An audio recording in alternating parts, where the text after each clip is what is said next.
지 못하실 일이 전혀 없네. 우리의 모든 강구도 우리의 모든 생각도 우리의 모든 꿈과 모든 소망도 신실하신 나의 주 하나님은 우리의 모든 괴로움 바꿀 수 있네.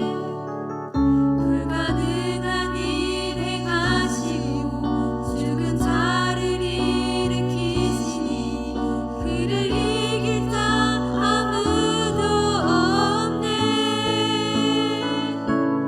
주의 말씀 의지하여 깊은 곳에 금을 던져 오늘 그가 놀라운 일을 이루시는 것 보라. 주의 말씀 의지하여 믿음으로 금을 던져 믿는 자에게 능치 못함 없네. 전능하신 나의 주 하나님은 능치 못하실 일 전혀 없네. 우리의 모든 강구도 우리의 모든 생각도 우리의 모든 꿈과 모든 소망도 신실하신 나의 주 하나님은 우리의 모든 괴로움 바꿀 수 있네. 불가능한 일 행하시고 죽은 자를 일으키시니 그를 이길 자 아무도 없네.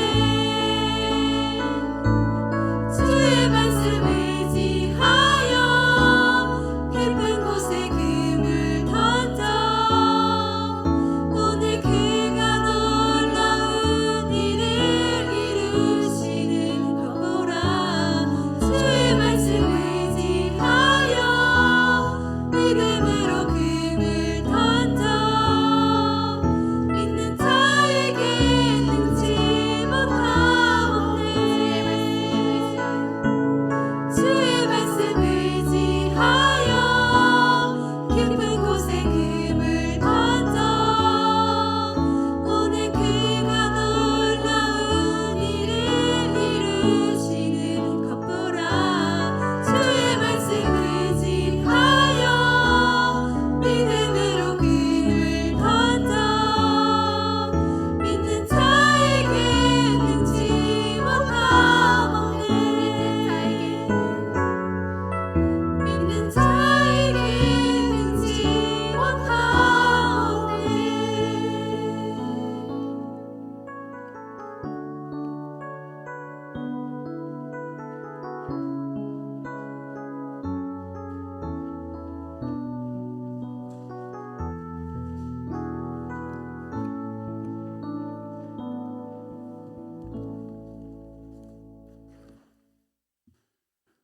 박준희 권사님 기도하겠습니다. 하나님 아버지 감사합니다. 영원히 죽을 수밖에 없는 우리를 위해 예수 그리스도를 이 땅에 보내어 주시고 십자가에 벗겨 죽기까지 사랑하여 주시니 감사합니다.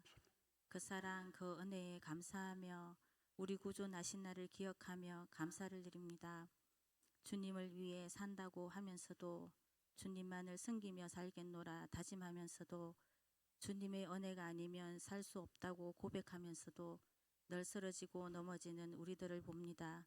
그런 우리의 모습까지도 사랑하여 주셔서 영원히 변치 않을 약속을 주시고 아바 아버지라 부르며 하나님의 자녀로 삼아주시니 감사합니다. 올 한 해 말씀을 통하여 기분 좋은 신앙인으로 헌신하게 하시고 우리의 마음이 성장하게 하시니 감사드립니다. 배웠던 말씀들을 기억하며 기분 좋은 신앙인으로 자리매김할 수 있도록 도와주시고 피난처이며 나의 피할 바위시며 나의 산성이신 구주를 찬송하며 그리스도로 인하여 기뻐하고 즐거워하는 우리가 되게 하여 주시옵소서. 주어진 생활 속에서 감사의 제목들이 늘어나게 하시고 바쁜 일상에서도 임마누엘의 하나님을 기억하게 하옵소서. 한 해 동안 베풀어 주셨던 은혜에 감사하며 새로운 한 해를 준비하는 우리가 되게 하옵소서. 말씀 전하시는 목사님 늘 영육의 강건함을 허락하여 주시고 마치는 시간까지 홀로 영광 받으시기를 원하며 예수님 이름으로 기도합니다. 아멘.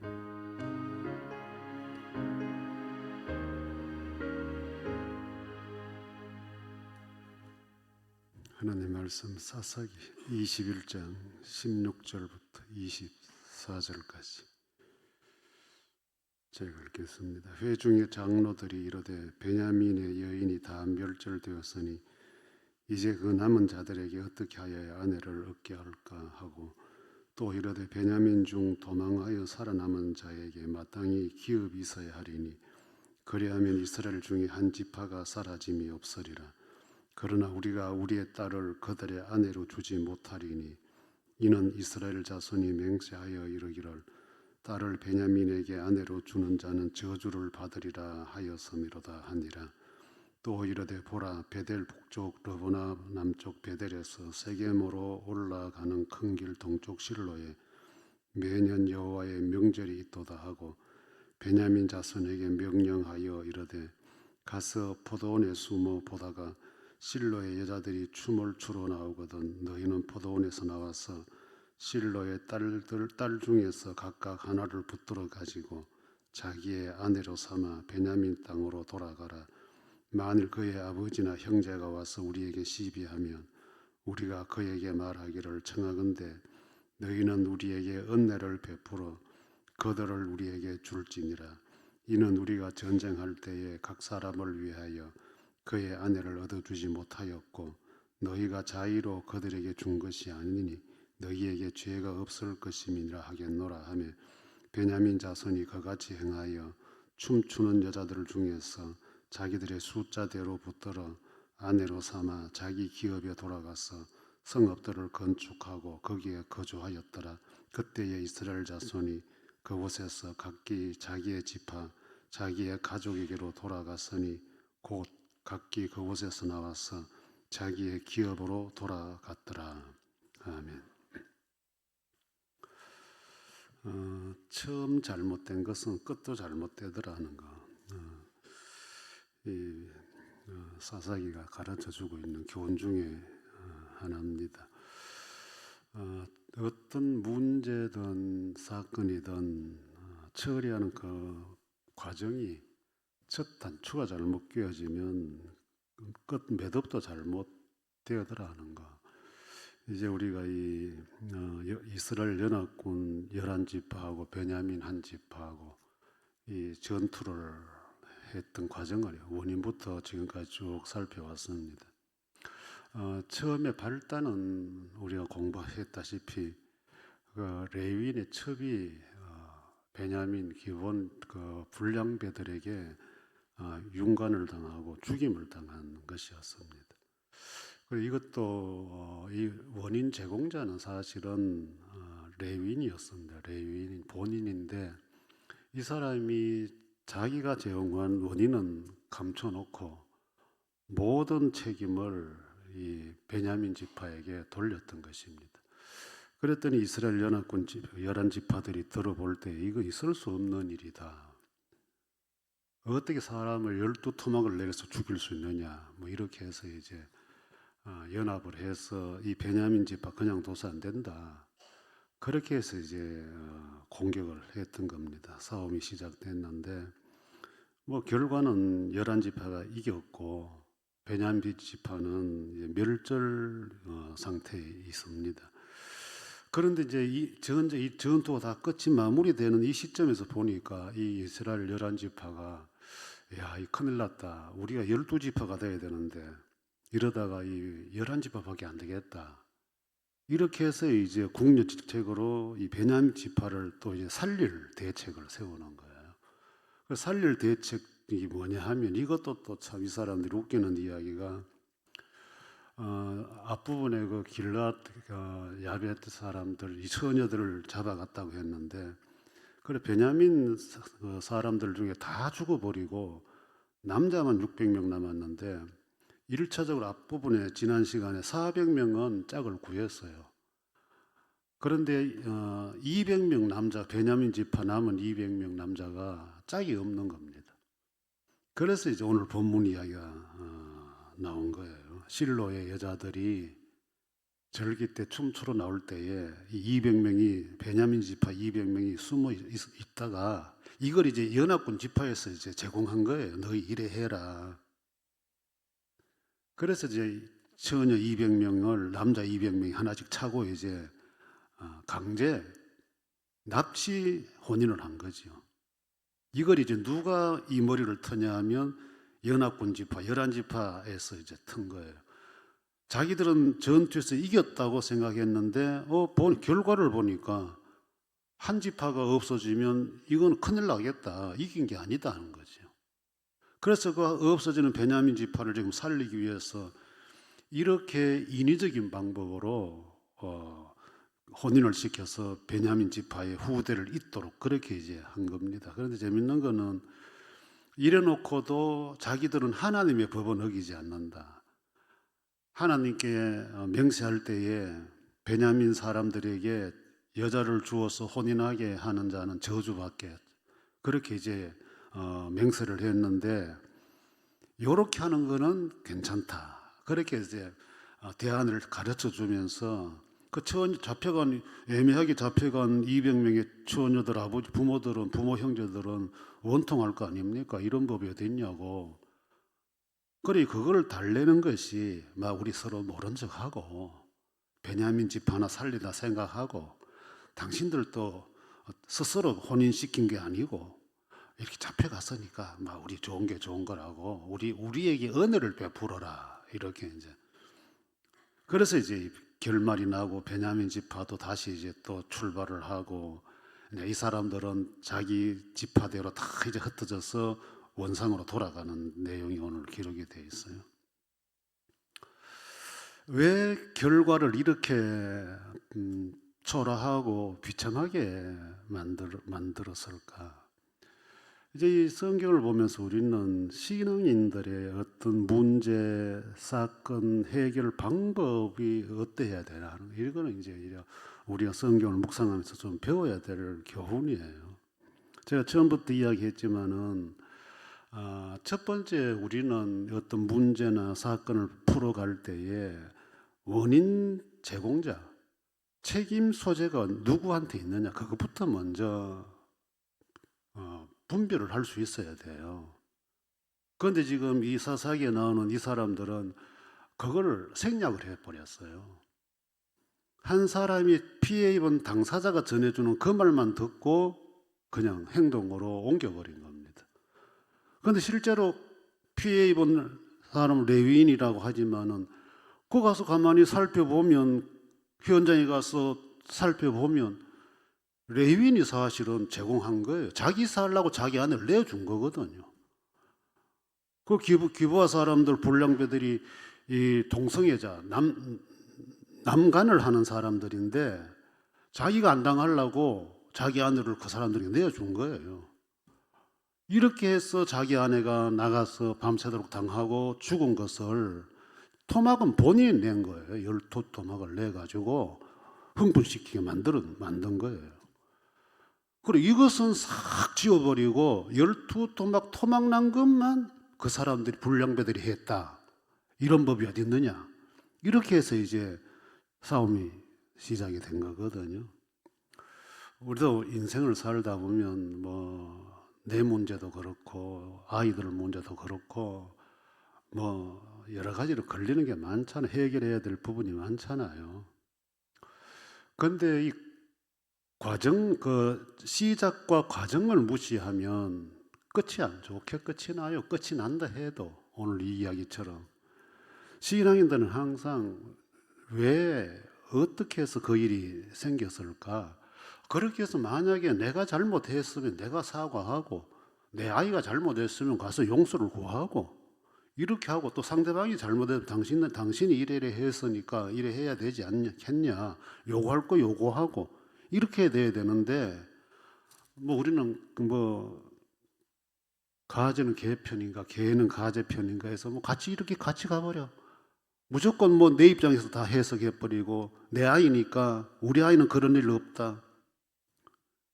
뭐 여러분들도 많이 들어보지만은 이 운동을 하러 나가 보면 요즘 그 애완견들이 많이 나오잖아요. 그런데 이것들이 이래 갈 때는 서로 시선을 피해서 이래 가요. 이제 저 같은 경우는 뛰기를 해보면 이래 피해서 가요. 그런데 그 성격이 좀 안 좋은 것들은 꼭 뒤에 와서 발꿈치를 탁 이래 잡으려고 그래요. 얘들이 조용하게 와서. 얼마나 놀랍니까 저는 저 같은 경우에. 그럼 만약에 이제 저는 그런 상황을 뭐 여러 번 겪었지만 그런 지금 이제 기회가 지나가면 아예 안 뛰고 뒤로 걸어가요. 한참. 왜? 몇 번 당해보니까 뒤에서 엄습 공격할 때 방어를 못하니까. 그런데 그런 일을 몇 번 겪었는데도 그 주인들은 참 이 멘탈이 참 이상하더라고요. 나는 놀라고 꼬닥닥 하는데 아 하고 하는 소리 지르는데 그 사람들은 아무렇지 오늘 너 왜 그래? 이것뿐이에요. 오늘 너 왜 그래? 평소에 안 그러던데 너 왜 오늘 그래? 그러면 어떤 때는 막 좀 이렇게 한마디 하고 가고 싶어도 아유 그것도 말하면 또 운동하는데 괜히 또 시간 또 심각 붙으면 또 그렇고 뭐 그런 사람들은 사과할 사람들은 아니거든요. 태생 자체가 건성이 성격 자체가 벌써 자기 물건 때문에 누군가 피해를 봤다 하면 일단 사과하고 그 다음에 뭘 이래 해야 되는데 그게 안 되는 거예요.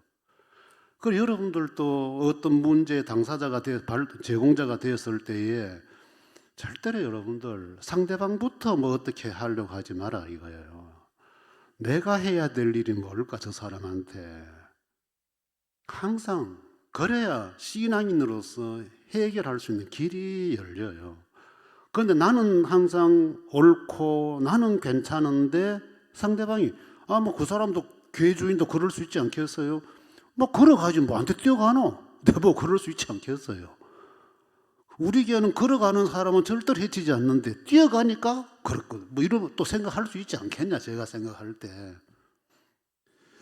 그러니까 여러분들 우리는 인생을 살면서 뭐 사고 없이 사건 없이 문제 없이는 못 살잖아요. 단지 이제 모든 시작은 뭐 때문에 이런 일이 일어났었고 누구로부터 시작됐는가 적어도 그거부터는 한번 확인해 보자. 그 다음에 두 번째는 문제를 풀어가는 데는 절대로 감정부터 앞서면 안 된다는 거예요. 이제 이 레위인이 자기 첩이 죽은 것을 12토막을 내서 각 지파마다 한 덩어리씩 보낸 이유는 감정을 부추기기 위한 것이거든요. 어떻게 사람이 이럴 수 있나 말이지. 죽인 것도 어떻게 토막을 이렇게 낼 수 있냐. 이건 이스라엘 역사에서 없었던 전무후무한 일이다. 이렇게 하면서 전부 다 일어난 거거든요. 이건 그냥 놔나가 안 된다. 앞부분에 원인 제공자가 누구인지를 보고 그 다음에 그 레위인이 묵었던 그 기브아의 그 노인 집에 주인장을 만나보고 그 여인이 처음 죽었을 때 어떤 상태였는지 그것만 확인해서도 뭐 이렇게 들고 일어날 일이 아니에요. 그런데 그런 과정을 다 무시하고 토막난 시체만 보니까 이제 사람이라는 게 이제 흥분이 동하거든요.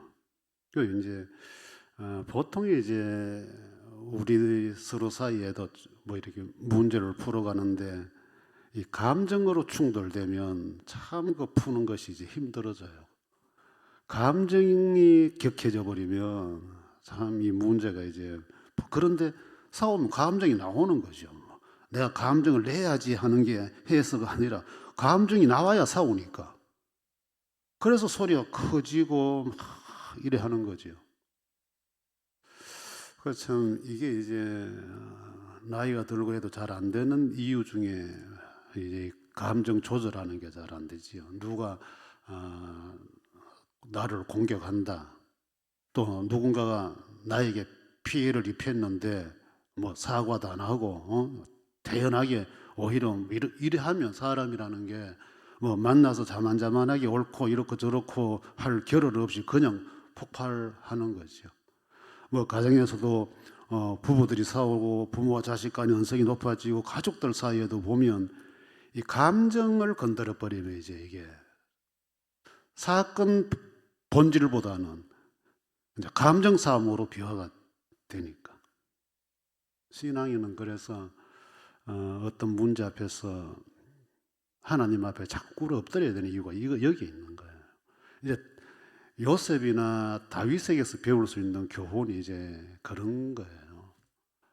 형님들이 그렇게 해서도 요셉은, 사울 왕이 그렇게 해서도 다윗은 그들에게 감정이 없었던 건 아니거든요. 다윗도 뭐 죽여버릴까 할 감정까지 나왔지만은 하나님의 사람이 이건 아니다 이렇게 하고 주저앉는다고요. 그리고 하나님께서 해결하라고 자기 감정을 하나님께로 이월시켜 버리는 거죠. 그런데 이제 이 이스라엘 지파 11지파는 이제 이런 과정을 그냥 이게 무슨 일이 이런 일이 이거 어떻게 사람이 이런 짓을 할 수 있나 여기에 확 해서 이제 시작을 한 거예요. 그 다음에 세 번째는 보면 어떤 문제나 사건을 해결하기 위해서는 힘으로 하면 안 된다. 이거는 여러분들 우리가 꼭 기억을 해야 될 일이에요. 이제 이 11지파 한 지파 11대 1이에요. 이거는 꽤 뭐 해보나 마나잖아요. 그런데 힘을 가진 사람들은 그 사람들에게 일체의 양보가 없는 거지요. 물론 처음에 타협은 했지만 베냐민이 제안을 거절은 했죠. 그렇다고 해서 11지파 연합군이 그 하나를 갖다가 그렇게 해서 되냐, 하나님의 공동체 안에서. 이제 감정이 앞서면 이제 이런 게 가능해요. 감정이 앞서면 이제 힘을 사용하게 되죠. 막말을 하고 그다음에 막 이렇게 공격적인 인신모독을 하고 뭐 심지어 이제 교회 안에서는 막 저주를 하고 네가 그래가 하나님 앞에 잘 되나 봐라 뭐 이런 식으로 막 저주를 하고 이렇게 하는데 거듭 말씀드리지만은 절대로 신앙 공동체 안에는 이 힘 자랑은 안 됩니다. 이제 교회 안에서 이제 힘 자랑하는 경우가 이제 뭐 어떤 교회들은 뭐 완력으로 하기도 해요. 막 멱살 잡고 막 끌고 당기고 막 이래 하고 밀어내고 막 그런 경우도 있는 교회가 있어요. 있는데 이제 오늘날은 그래도 조금 점잖게 힘 표현하는 것이 이제 누구 편이 많으냐 편가르는 거. 내 교회 안에서 편갈랐어. 좀 뭐 쉽게 목사 편이냐 장로 편이냐 또 장로들 중에도 김장로 편이냐 이장로 편이냐. 그럼 이게 이제 숫자가 잘 안 나타날 때 헷갈릴 때는 투표해보자. 투표해서 많이 나오는 사람이 이기는 걸로 하자. 지는 사람은 나가는 걸로 하자. 목사가 이기면 그대로 목회하고 목사표가 적으면 목사님 나가시고 뭐 이런 식으로 힘 자랑을 하려고. 여러분들 문제는 이렇게 풀면 안 돼요. 이런 문제는 다음에 또 재발돼요. 그렇게 문제를 풀어놓은 교회는 그 다음에 한 3년, 4년 또 똑같은 현상. 이 본문처럼 첫 단추가 푸는 방법이 잘못되면 반복해서 똑같은 현상이 나타나요. 그래서 여러분들 보면 주변에 보면 교역자를 쫓아내는 교회는 계속 쫓아내요. 목사님이 계속 쫓겨나가요. 왜 그러냐? 그 참 신기할 정도로 닮아요. 누군가 그 방법을 보는 거예요. 보는 거예요. 물론 교회는 이제 다수결이라고 하는 원칙이 회의 원칙에 있어서 뭐 모든 회의는 다 숫자 많은 쪽으로 결정이 되게 되어 있습니다만은 그거는 다 좋을 때예요. 좋을 때. 그러나 나는 이 방법보다 이게 더 좋다. 선택의 여지를 주는 거죠. 그런데 치열하게 분쟁이 일어나고 뭐가 한데 이 해결은 해야 되겠고 어떻게 해야 되냐? 그럼 힘이 있는 사람이 남자. 이제 논리가 그렇게 되는 거예요. 여러분들 그런 방식으로 하면 교회는 우리 주님이 힘이 없어서 당한 자가 아닌데 주님이 사용하지 않는 방법으로 문제를 해결하는 거예요. 이거는 여러분들 정치의 논리예요. 힘 자랑은. 그래서 정치인들은 당원을 중시하고 여론을 중시하고 이런 민감한 거예요. 민감한 거예요. 편이 많아야 되니까. 자기를 지지해 주는 사람이 많아야 되니까. 그런데 교회라는 여기는 사람의 지지를 받고 하는 데가 아니에요. 여기는 하나님께서 세우셨다. 하나님이 부르셨다. 하나님의 일꾼이다. 모든 건 다 하나님으로부터 온 거예요. 주어진 거예요. 그런데 하나님으로부터 주어진 것을 우리가 앉아 난도질하고 우리가 선택하고 안 되는 거예요, 여러분들. 이제 보통 직분자 뽑을 때도 대체로 특히 장로 투표하고 나면 후유증이 많아요, 교회들마다. 그래서 저는 이제 목회를 하면서 그런 경험, 그런 광경을 제가 목회 초년병에 30대 때 한번 처음으로 한 투표에서 한번 당해봤기 때문에 그 후유증이 얼마나 큰가를 내가 당해봤기 때문에 그다음부터는 웬만하면 당회가 후보를 뽑고 다 좋게 해서 그렇게 마무리하는 걸로 지금까지 목회를 그래 해왔는데 이거 이제 무작위로 후보를 내놓고 두 사람만 찍어라 하면 서로가 견제한다고 표를 안 주는 거예요. 정말로 저 사람은 일꾼 될 만하다 이래 되면 잎이 내하고 친한가 안 친한가 떠나서 해줘야 되는데 표를 반대로 줘버리는 거, 엇갈리게 줘버리는 거. 그래서 3분의 2가 안 나오니까 다 안 되는 거예요. 그런데 목사도 나 이 사람 꼭 시켜야 되는데 그러니까 이제 목사가 사람들에게 선거 운동을 하는 거예요. 이번엔 어느 집사 되도록 좀 도와줘래 이런 식으로. 그러면서 자기는 아주 양심껏 하는 것처럼 안 하는 것처럼 막. 총회 선거도 그렇고 이 선거가 들어가는 데는 왜 이런 현상이 생기느냐는 거예요. 장난을 치느냐는 거죠. 이번 노예도 우리 노예도 뭐 선거 때문에 조금 심각한 상황이 초반에 있었습니다만은 이거 우리의 이건 아무것도 아니거든요. 진짜로 이야기로 하면 운동이라 할 것도 없는 걸 이제 가지고 이야기를 또 하니까 그걸 뭐 또 걸리겠죠. 그런데 여러분들 교회 안에서 힘을 모아서 누구를 시키자, 힘을 모아 누구를 시키지 말자 이래가지고 교회가 안 되는 거예요, 여러분들. 그 앙금이 얼마나 오래 가는지 몰라요. 문제 해결이 잘못됐는데 은혜로울 수가 있어요. 평화로울 수가 있어요. 힘을 가지고 하는 거 여러분들 상상하지 마라. 그리고 우리는 목사든 장로든 양심을 가지고 해야 돼. 무슨 양심이냐 하면 나 때문에 어느 일정한 사람들이 되게 힘들어하는구나. 그래 되면 내려갈 줄 알아야 돼요. 우리는 한 번 되면 누가 뭐래도 끝까지 해먹으려고 그래. 목사도 그렇고 장로도 그렇고 끝까지 교인들이 지 때문에 끙끙 앓고 살아도 독불장군처럼 독재하는 목사 장로들이 있어요. 그래서 저는 이런 제도가 우리 장로의 헌법 제도 자체가 좀 모순이 있다고 생각해요. 어떤 때는 목사들도 한 5년씩 한 교회 하고 또 다른 데 가고 이 교사들처럼 돌아가게 하면 교인들도 다양한 목사님들 모시고 신앙생활 해볼 수 있고 말씀을 들어볼 수도 있고 목사도 다양한 교회를 다니면서 다양한 교인들 속에서 목회를 해볼 수 있고 한데 이거는 뭐 어째가 붙박이가 되어버리니까 저 같은 경우도 뭐 30년을 가고 있으니까 이거 얼마나 나도 매일 봐야 되고 여러분들도 매주 봐야 되고 그래 이런 게 있으면 이제 여기 이제 다양한 이 문제들이 발생이 되는 거예요. 실증도 나고 막 보기도 싫고 이래 되면 자꾸 티격태격 하다 보면 막 교회가 시끄러워지는 거예요.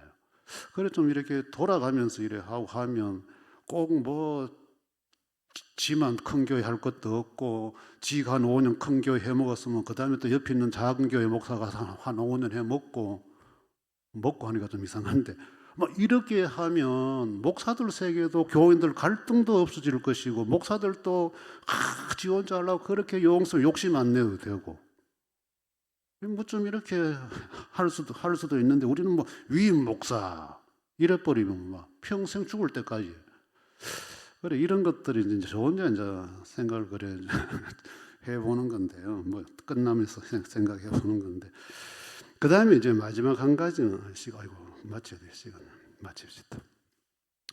주 예수 그리스도의 은혜와 하나님의 사랑과 성령의 교통하심이 너희 무리와 함께 있을지어다. 아멘.